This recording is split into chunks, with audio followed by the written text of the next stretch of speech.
It's trick-or-treat time. Those kids are the scourge of this town. But I need something to give them, else they'll burn me house down.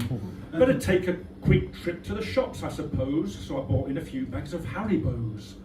The kids turned out in force, all embracing the occult, but I couldn't take my eyes off the accompanying adult.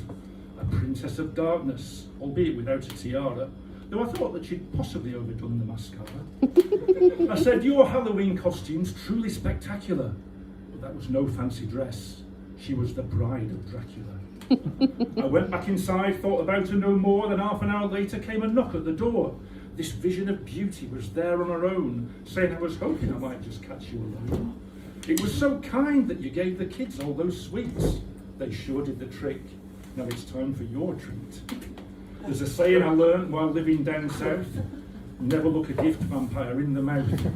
She looked bloody fit, to use the vernacular, so into my house came the bride of Dracula. She was enticing, alluring, it was hard not to leer. Can I get you a drink? How about a cold beer? Oh, that's very nice. Aren't you quite the charmer? But if you don't mind, I'd prefer something warmer. How hot would you like it? I'll make sure it's just right. Oh, about 98.6 Fahrenheit. Her milky white skin had a sheen of translucence, but would that tightly laced bodice prove a bit of a nuisance? Still, I do love a challenge, and I was ready to tackle her. So upstairs I went with the bride of Dracula. She pinned me to the bed. I thought, ooh, she's dominant. Then I noticed her front teeth were unusually prominent. What I thought were false fangs were all too realistic. The look in her eyes was deranged and sadistic. I thought she had such a delightful persona, but she intended to make me an involuntary blood donor. I've not been so scared since I first saw the Daleks. I fled to the kitchen, but I'd run out of garlic. And hurtling behind me was this sinister cackler. I was quaking with terror at the bride of Dracula.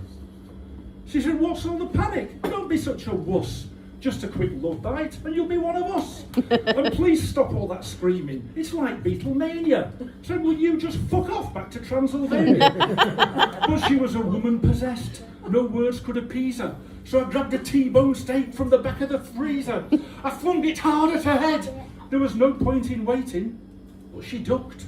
And it went straight through my favourite oil painting. She slumped, stricken to the floor. My relief off the chart.